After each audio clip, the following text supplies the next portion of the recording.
नमस्ते दोस्तों, जय माता दी। बहुत बहुत स्वागत है आपका मेरे चैनल इजी लाइफ विद शिखा में। दोस्तों, आज मैं आपको इस वीडियो में बताने जा रही हूँ महालक्ष्मी की पूजा यानी कि गज लक्ष्मी पूजा हमको किस दिन करनी है, क्या है पूजा की संपूर्ण विधि और व्रत कथा। तो चलिए वीडियो को स्टार्ट करते हैं। अगर आपको आज का वीडियो उपयोगी लगे, पसंद आए तो प्लीज़ इसको लाइक और शेयर कीजिए और हमारे चैनल को सब्सक्राइब ज़रूर कीजिए। दोस्तों, जैसा कि आप सभी जानते ही हैं, माँ लक्ष्मी को धन की देवी माना गया है। इनकी कृपा से ही धन धान्य की प्राप्ति होती है। यही कारण है कि हर व्यक्ति चाहता है कि माँ लक्ष्मी की कृपा उसके परिवार पर हमेशा बनी रहे। पौराणिक कथाओं के अनुसार माँ लक्ष्मी की उत्पत्ति समुद्र मंथन के समय जल से मानी गई है, इसलिए वे चंचला कहलाती हैं। एक स्थान पर ठहरना उनका स्वभाव नहीं है, लेकिन विशेष समय में कुछ उपाय करके माँ लक्ष्मी की कृपा प्राप्त की जा सकती है। भाद्रपद मास में शुक्ल पक्ष की अष्टमी से माँ लक्ष्मी के व्रत की शुरुआत हो जाती है। माँ लक्ष्मी को मनाने और उनकी आराधना करने के लिए ये दिन बहुत ही महत्वपूर्ण माने जाते हैं। भाद्रपद मास में शुक्ल पक्ष की अष्टमी तिथि से लेकर पूरे 16 दिनों तक लगातार महालक्ष्मी के व्रत और उनकी आराधना की जाती है। 14 सितंबर से महालक्ष्मी व्रत की शुरुआत इस वर्ष में हो चुकी है और इस व्रत का समापन है 28 सितंबर को। और जो व्रत का आखिरी दिन होता है, मतलब कि 16 दिनों के व्रत का जो समापन होता है, वो होता है अश्विन मास के कृष्ण पक्ष की अष्टमी तिथि को।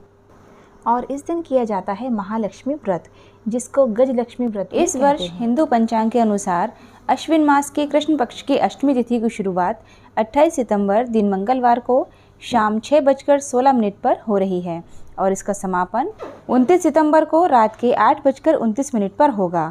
उदया तिथि के कारण इस व्रत को 29 सितंबर को भी रखा जाएगा। पुराणों के अनुसार माया, प्रकृति और शक्ति आदि नामों से तीनों लोकों में जो महालक्ष्मी देवी हैं, उनको प्रसन्न करने का यह महान व्रत है। व्रत के दिन सुबह स्नान करके स्वच्छ कपड़े पहनकर महालक्ष्मी व्रत का संकल्प लेना चाहिए। और दोस्तों, मैंने लास्ट ईयर अपने महालक्ष्मी यानी कि गज लक्ष्मी व्रत का पूरा व्लॉग अपलोड किया था इसी चैनल पर, तो उसको आप देख सकते हैं। उसमें मैंने पूरी पूजा विधि एकदम विस्तार से बताई है, अच्छे से सब करके दिखाया है। मतलब जो मैंने पूजा की थी तो उसका ही व्लॉग बनाया था, तो पूरी पूजा विधि आपको इसमें मिल जाएगी। पूजा को कैसे शुरू करना है, पूजा की पूरी तैयारी, पूजा में क्या प्रसाद बनाना है, किस किस तरह के मंत्र क्या क्या बोलना है, मैंने सारी विधि सब कुछ बताया है इस व्लॉग में। तो आप अगर चाहें तो इसको ध्यान से ज़रूर देखिए, पूरा देखिए, आपको पूरी पूजा अच्छे से समझ में आ जाएगी। कैसे माता जी को भोग लगाना है, कैसे पानी पिलाना है, पूरी पूजा मैंने बिल्कुल विस्तार से समझाई है। 16 बोल की एक कहानी बोली जाती है, एक गाना गाया जाता है, मैंने सब कुछ बताया है इस व्लॉग में। बस मैंने आपको इसमें कहानी पढ़कर नहीं सुनाई थी, तो कहानी मैं अभी आपको इस वाले वीडियो में सुना देती हूँ। 16 या 108 दूबर रखकर 108 या 16 लोटा जल से स्नान करें, 16 बार कुल्ला करें, अच्छे से पवित्र होकर स्वच्छ वस्त्र धारण करें। उसके बाद कलावे का या कच्चा सूत्र लेकर उसमें 16 गांठें लगाएं और चमेली के पुष्पों, धूप आदि सुगंधित पदार्थों के मध्य रखें।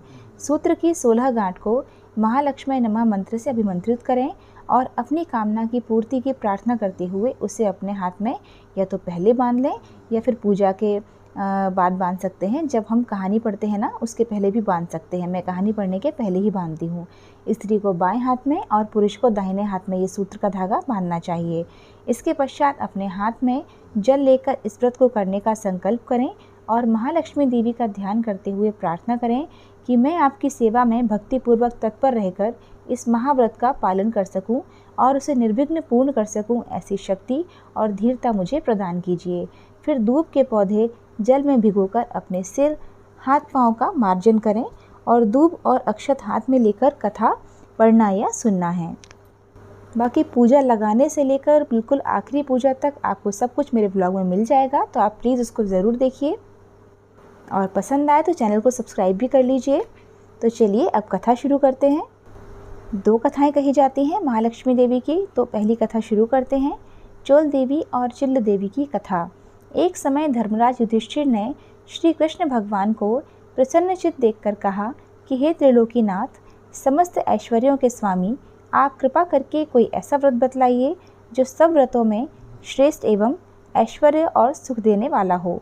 व्रत को करके मनुष्य नाना प्रकार के सुख, स्त्री, पुत्र, आयु, महल, हाथी, घोड़ा आदि का फल भोग सकें।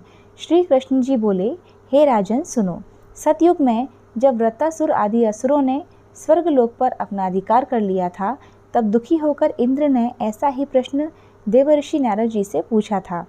यह सुनकर नारद जी बोले, हे देवराज इंद्र, मैं तुमको एक ऐसा उपाय बताता हूँ जो सर्व मंगलकारी है। इस विषय में एक वृत्तांत सुनो। प्राचीन काल में एक बहुत सुंदर अपूर्व नगर था। वहाँ की भूमि बड़ी रमणीक थी। तरह तरह के रत्नों से विभूषित भूमि एवं पर्वत थे। यहाँ सुंदर चंचल नेत्रों वाली स्त्रियों के बाण रूपी कटाक्ष से कामदेव तीनों लोगों को वश में करता था। उस नगर में चारों पदार्थ धर्म, अर्थ, काम, मोक्ष थे। उसकी विचित्र रचना देखकर विश्वकर्मा भी लज्जित होता था। उस नगर में मंगलसेन नाम का एक राजा राज्य करता था। उसकी चिल्ल देवी और चोल देवी नाम की 2 रानियां थीं। एक दिन राजा अपनी प्रिय रानी चोल देवी के साथ अपने महल की छत पर बैठा हुआ था। वहीं से उसने समुद्र जल से घिरा हुआ एक रमणीक स्थान देखा।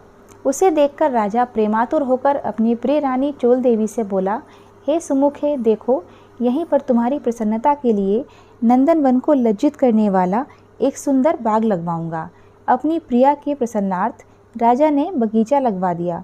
कुछ दिन बाद वह बाग वृक्षों, लताओं और रंग बिरंगे पक्षियों की चहचहाहट से अपनी अद्भुत छटा दिखाने लगा।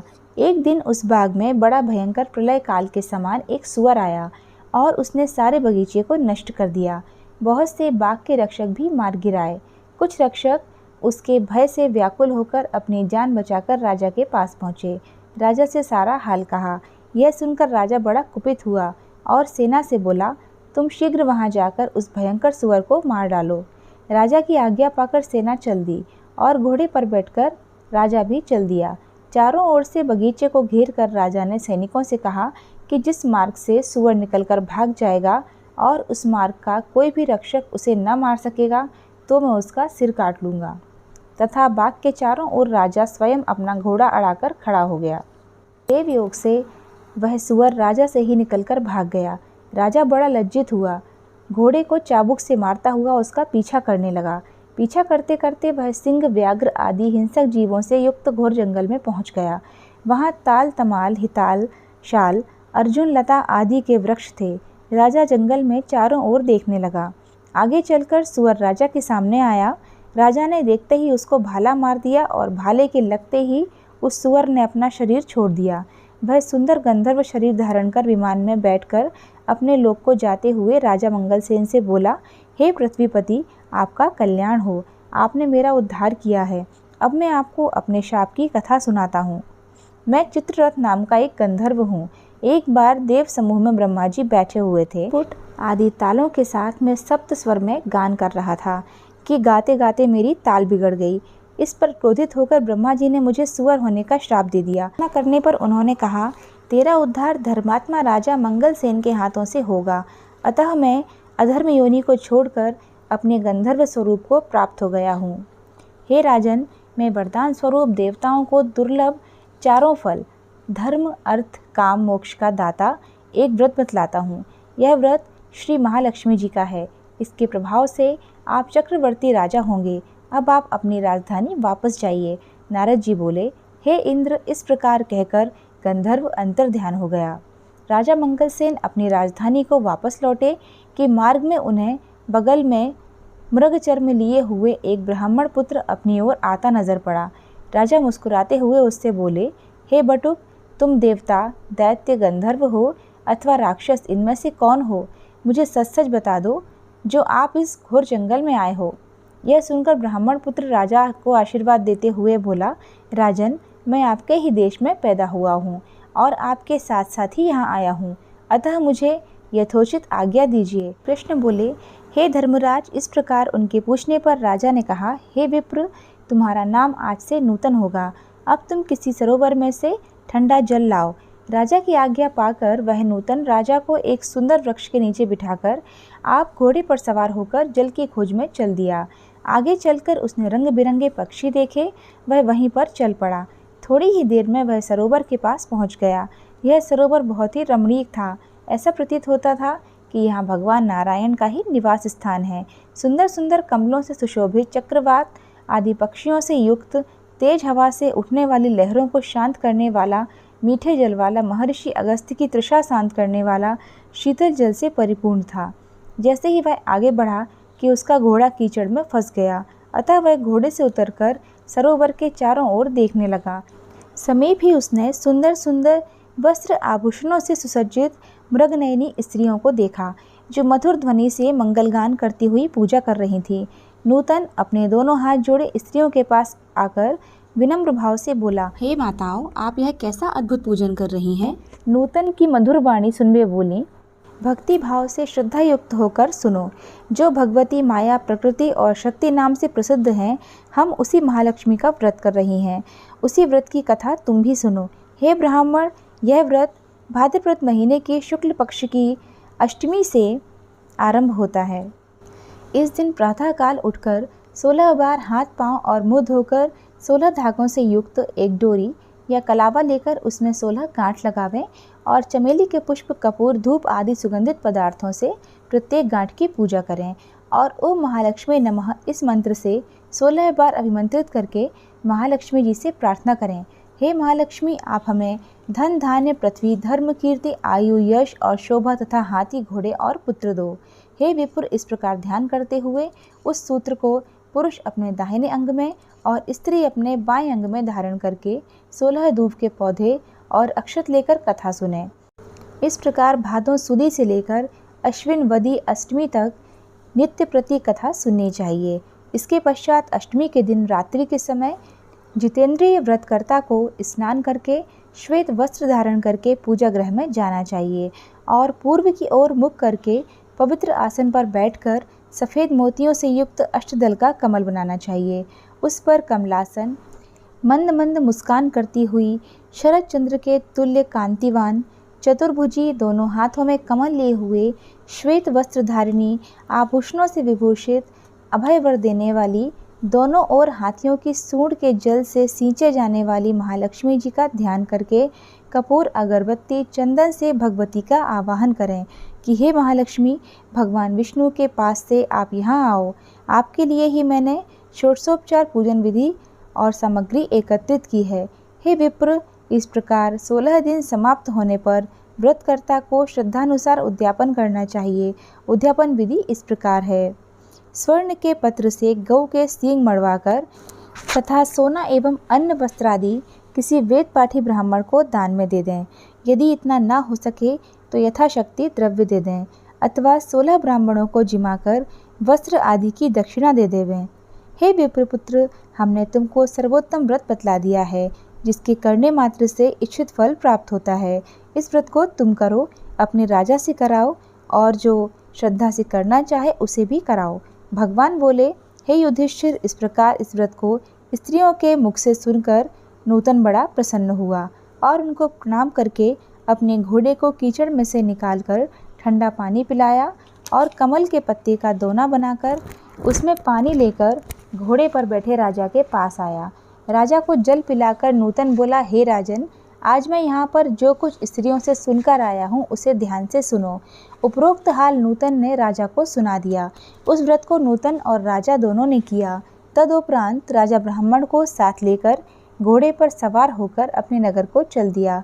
राजा का आना सुनकर सब नगरवासी बड़े प्रसन्न हुए और भेंट आदि वस्तु लेकर बाजे गाजे के साथ राजा की अगवानी करने चल दिए। चारों ओर घंटा और घड़ियालों के स्वर गूंजने लगे। ऐसा मालूम होता था कि खुशी के मारे सारा नगर नाच रहा है। 16 श्रृंगार किए हुए गज कामिनी स्त्रियां भी मंगल गीत गाती हुई राजा की अगवानी को आईं। नगरवासियों द्वारा सत्कार किया गया। राजा ब्राह्मण कुमार नूतन के साथ घोड़े पर से उतरकर अपने महल में रानी चोल देवी के पास गया। रानी चोल देवी राजा के हाथ में सूत्र बंधा हुआ देखकर क्रोधित हुई, परंतु क्रोध को छिपाकर विचार करने लगी कि राजा शिकार के बहाने किसी अन्य स्त्री से प्रेमालाप करने लगा है। इसी कारण उसकी बाह में उस स्त्री ने अपने सौभाग्य के लिए यह डोरा बांध दिया है और साथ ही मुझे देखने के लिए इस ब्राह्मण को भेजा है। अतः क्रोधित होकर उसने डोरे को राजा की बाह में से तोड़कर फेंक दिया। राजा उसकी करतूत ना समझ सका, क्योंकि वह सेवकों और मंत्रियों को जंगल का सारा हाल बता रहा था। उसी समय राजा की दूसरी रानी चिल्ल देवी की एक दासी राजा को देखने वहां आई। उसने भूमि पर पड़े उस डोरे को उठा लिया और ब्राह्मण कुमार से डोरे के बारे में सारा विवरण पूछा। दासी ने सारा विधान जानकर स्वामिन चिल्ल देवी से जाकर कहा और वह राजा का सूत्र भी दे दिया। रानी ने उसी समय नूतन को बुलवा भेजा और उसके बतलाए गए व्रत को विधान सहित करने लगी। भगवान बोले, हे पांडुनंदन युधिष्ठिर, 1 वर्ष बीतने पर लक्ष्मी पूजन की याद आई। राजा ने अपनी बाह में बंधे सूत्र को न देखा तो अपार चिंता में डूब गया। नूतन ने रानी चोल देवी द्वारा उसे तोड़े जाने का सारा हाल राजा को बता दिया। यह सुनकर राजा क्रोधित हो गए और रानी चोल देवी से बोले, अरे दुर्बुद्धे, अब मैं तेरे महल में लक्ष्मी पूजन न करके रानी चिल्ल देवी के महल में लक्ष्मी पूजन करूँगा। यह कहकर राजा चिल्ल देवी के महल को चल दिया। इसी बीच लक्ष्मी जी बुढ़िया का रूप बनाकर परीक्षा लेने के लिए रानी चोल देवी के घर आईं। रानी चोल देवी उसका निरादर करते हुए बोली, अरे दुष्ट, तू कौन है? मेरे घर कैसे आई? चल भाग यहाँ से। इस प्रकार लक्ष्मी जी रानी चोल देवी से अपमानित होकर उसे शाप देती हुई बोली, मूर्ख, तूने मेरा अपमान किया है, अतः सुवरमुखी हो जा और आज से इस मंगलपुर का नाम कोलापुर हो जावे। फिर वृद्धा रूपी लक्ष्मी जी वहाँ से चलकर परीक्षा लेने के लिए चिल्ल देवी के महल में गई। वहाँ रानी ने उनका खूब सम्मान किया। रानी से सम्मानित होकर लक्ष्मी जी ने वृद्धा का रूप त्याग कर साक्षात अपना लक्ष्मी स्वरूप धारण कर लिया। यह देखकर रानी चिल्ल देवी ने लक्ष्मी जी को साष्टांग प्रणाम करके बड़े प्रेम से नाना प्रकार से उनका पूजन किया। भगवती लक्ष्मी चिल्ल देवी से प्रसन्न होकर बोली, हे चिल्ल देवी, मैं तुमसे बहुत प्रसन्न हूँ, मनचाहा वरदान मांग लो। चिल्ल देवी बोली, हे सुरेश्वरी, कमलासन अम्बे, जो भी प्राणी इस व्रत को करे, जब तक चंद्र सूर्य आकाश में रहें तब तक आप उसके घर को संपूर्ण ऐश्वर्य से परिपूर्ण रखें। उसके घर में आप सदैव विराजमान रहें व मेरे पति सहित आपकी ये कथा सारी पृथ्वी पर विख्यात हो। हे धर्मराज, रानी से भगवती लक्ष्मी तथास्तु कहकर वहीं अंतर ध्यान हो गईं। इसके पश्चात राजा मंगल ने रानी चिल्ल देवी के साथ बड़ी श्रद्धा से व्रत पूजन किया। दुराचारिणी रानी चोल देवी ईर्ष्यावश होकर रानी चिल्ल देवी के महल में जाने लगी। वहां बैठे पहरेदारों ने उसे अंदर जाने से रोक दिया, क्योंकि लक्ष्मी जी के श्राप के कारण वह सुअर के समान दिख रही थी। रानी दिखलाई नहीं देती थी। तब वह जंगल में महर्षि अंगिरा के पास गई। उसकी यह दशा देखकर मुनि अंगिरा ने अपनी ज्ञान दृष्टि द्वारा उसकी सारी बातें जान ली। तब मुनि ने लक्ष्मी जी के कुपित होने का कारण उससे कहा और स्वयं श्री लक्ष्मी जी से उसके अपराध की क्षमा मांगकर उससे श्री लक्ष्मी जी का व्रत पूजन करवाया। व्रत के प्रभाव से वह रानी पुनः अपने लावण्यमय स्वरूप को प्राप्त कर कीर्ति पाने लगी। तदनंतर उसी वन में राजा शिकार खेलने को गया। वहाँ मुनि अंगिरा की कुटी में रूप लावण्य से युक्त उस अनुपम देवी को देखकर राजा मंगल बोला, हे महर्षि, यह अपनी सुंदरता से इस वन को प्रकाशमान करने वाली स्त्री कौन है? इसका कारण मुझसे कहो। राजा की बात सुनकर महर्षि अंगिरा ने उसकी सारी कथा सुनाकर रानी चोल देवी उसे सौंप दी। राजा प्रसन्नचित्त होकर रानी चोल देवी को साथ लेकर अपनी राजधानी आया और रानी चिल्ल देवी सहित पृथ्वी के नाना प्रकार के भोग भोगने लगा। दोनों रानी बड़े प्रेम से मिलकर राजा की सेवा करने लगी। राजा मंगल पृथ्वी के समस्त सुख भोग कर अंत में स्वर्गलोक को गए और मंगल नक्षत्र नाम से विख्यात हुए। नारद जी बोले, हे इंद्र, समस्त व्रतों में श्रेष्ठ श्री महालक्ष्मी जी का व्रत मैंने तुमसे कहा है। जो व्यक्ति इस व्रत को करेगा वह धर्म, अर्थ, काम, मोक्ष चारों पदार्थों का भागी होगा। अतः तुम भी इस व्रत को करो, जिससे धन, धान्य, भूमि, कीर्ति, आयु, यश, शोभा, घोड़ा, हाथी, पुत्र पौत्र आदि प्राप्त हों और तुम्हारी कीर्ति फैलती रहे। इंद्र नारद जी को प्रणाम करके अपने लोक को आ गए और व्रत किया। भगवान श्री कृष्ण बोले, हे युधिष्ठिर, नारद जी से देवराज इंद्र द्वारा पूछे गए श्रेष्ठ व्रत को मैंने तुम्हें बता दिया, जो सांसारिक व परलौकिक सुखों को देने वाला है। इति श्री भविष्योत्तर पुराणांतर्गत श्री महालक्ष्मी व्रत कथा समाप्त। तो दोस्तों, ये थी महालक्ष्मी देवी की व्रत कथा। अब हम पढ़ेंगे हाथी पूजा की व्रत कथा। हाथी पूजा के दिन ये दोनों कथाएं पढ़ी जाती हैं। तो अब हाथी पूजा की कथा शुरू करते हैं। एक समय महर्षि द्वैपायन व्यास जी हस्तिनापुर आए।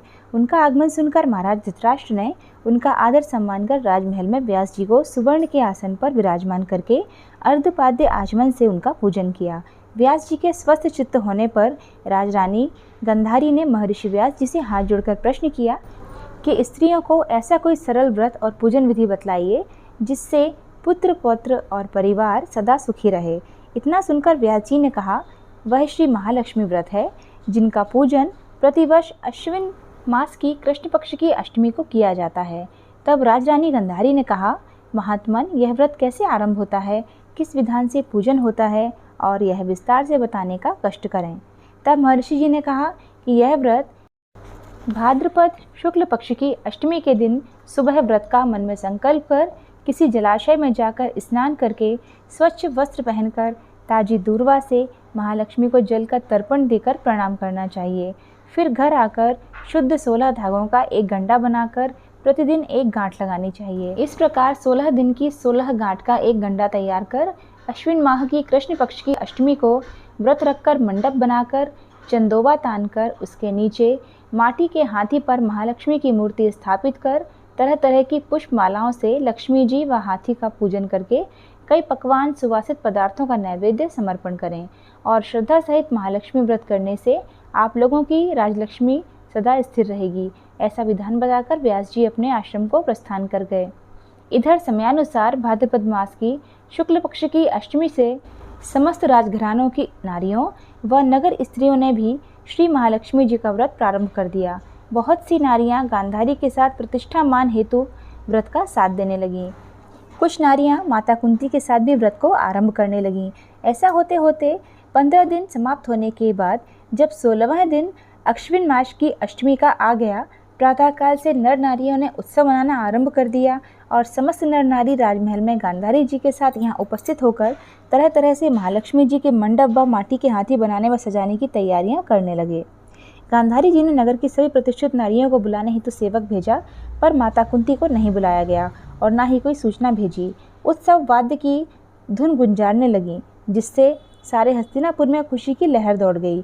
माता कुंती ने इसे अपना अपमान समझा और बड़ा रंज मनाया और व्रत की कोई तैयारी नहीं की। इतने में महाराज युधिष्ठिर, अर्जुन, भीमसेन, नकुल, सहदेव सहित 5 पांडव उपस्थित हुए। अपनी माता को गंभीर देखकर अर्जुन ने प्रार्थना की, माता आप इतनी दुखी क्यों हो?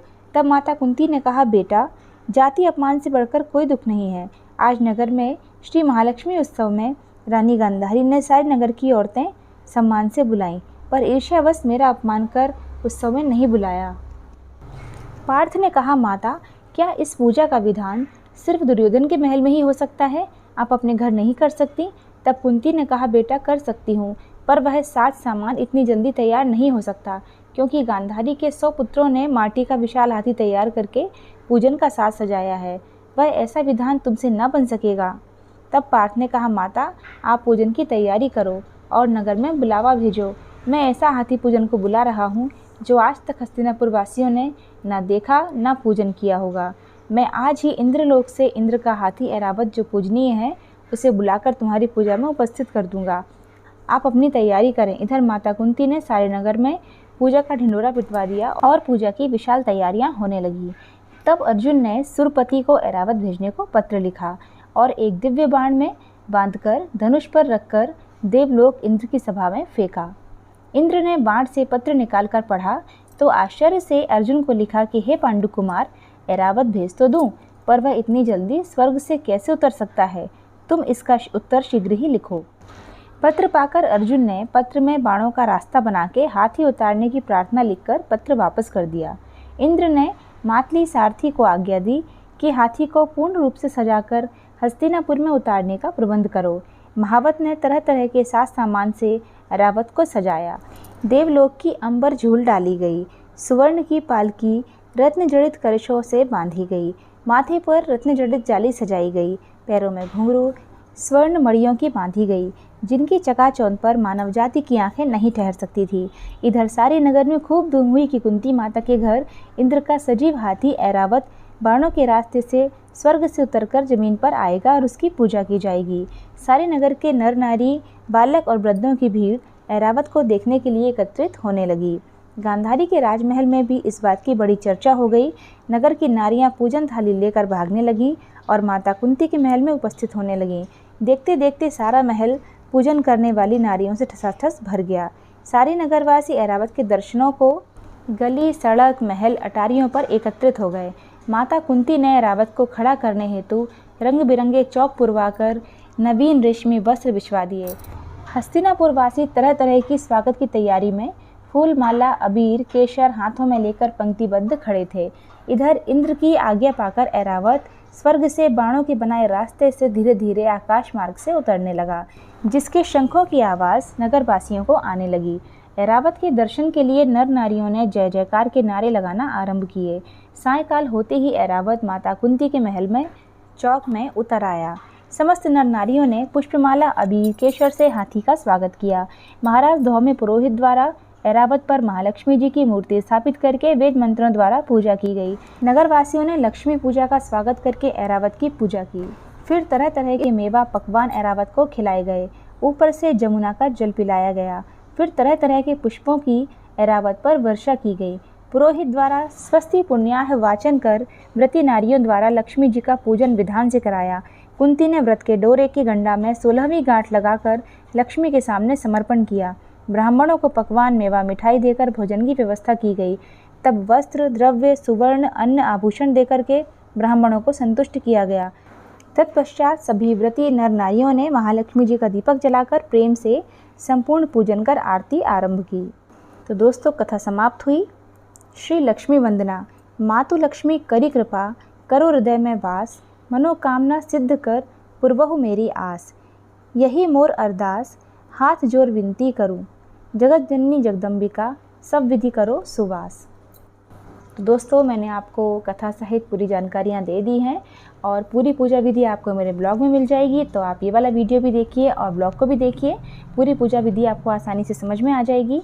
और अगर आपको आज का वीडियो पसंद आया है तो प्लीज़ लाइक शेयर कीजिए और हमारे चैनल को सब्सक्राइब नहीं किया है तो चैनल को सब्सक्राइब कर लीजिए। फिर मिलते हैं नेक्स्ट वीडियो में। ओम महालक्ष्मी देवाय नमः।